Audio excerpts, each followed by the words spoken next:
haven, expansive gravel pits, beautiful Irish lochs, and picture postcard perfect fish. Go fishing's gift was that it made catching fish, often of a specimen size, seem attainable. By catching well from his own backyard, Wilson made me, a novice angler, believe I too could catch well from mine. Wilson placed equal value on all species of fish, a sort of Martin Luther King of the fishing world. So it was to be expected that in John Wilson's fishing encyclopaedia, no one species, method, bait or habitat was overrepresented. From A to Z, as much page space was dedicated to boilie baits as bread, carp as catapults, wire traces as wobbling dead baits. This was important because, to juvenile eyes, it presented the world of fishing not as a game to be completed, but as a near infinite set of variables where it was possible to utterly lose yourself in the discovery and mystery of the sport. Anything was plausible because nothing was predictable. In the go fishing era, any catch I deemed to be highly unusual was hastily reported to Grandad with perhaps the same level of enthusiasm as an ecologist might have on discovering a new species after decades of fruitless toil. It mattered not that the fish species were, in reality, just slightly less than common. The days I caught my first zander, rough and bleak, were moments to be celebrated from the highest platforms possible. From the narrow section available to me from within my grandparents' bungalow, climaxing with the highly ritualised inspection of the John Wilson Encyclopaedia. The reason for this was threefold. First of all, the book allowed me to glean the definitive facts on the new species from the highest authority in the land, John Wilson. Secondly, it made me feel one step closer to my idol, also John Wilson. And finally, it was a cast iron guarantee that I could get the full and unadulterated attention of my granddad, a living, breathing, angling demigod of sorts. I inherited the Wilson Encyclopaedia when my granddad passed away 2 years ago.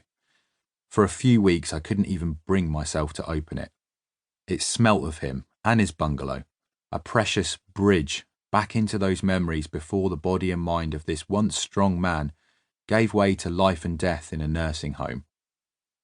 It just didn't feel right to read it without his permission and his bookstand stomach to open it from.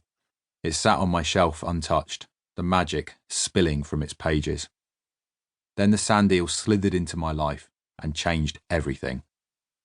I'd never caught a sand eel before, let alone one with the greater species definition. I strongly suspected it would be featured in the encyclopaedia. Pretty much all the common species in the British Isles had made some sort of billing. So, with curiosity eventually getting the better of me, I decided this would be the appropriate time to finally peel open the pages of the formerly forbidden tome. I found my fish, wedged between the obscure Corbin sand eel and the squid-eating scad. With a supporting image resembling the scabbard of a dagger, the greater sand eel entry read, "The largest of the sand eel. The body is long, thin and smooth with a greeny-bluish back, blending down the sides into lower flanks and a belly of silvery white." Wilson goes on to say that you can only catch them on exceptionally small feathers armed with tiny hooks. That's funny, I thought to myself. I had mine on the vulgarly named flying condom, a long, hefty lure only really designed for the gaping mouth of the large sea bass or a sea-sprung salmon. The hooks on that lure are massive, thumbnail-sized and thick.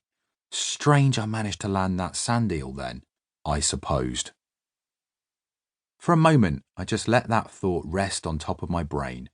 A few more precious seconds of blissful ignorance after what had, up until that point, been a very enjoyable weekend.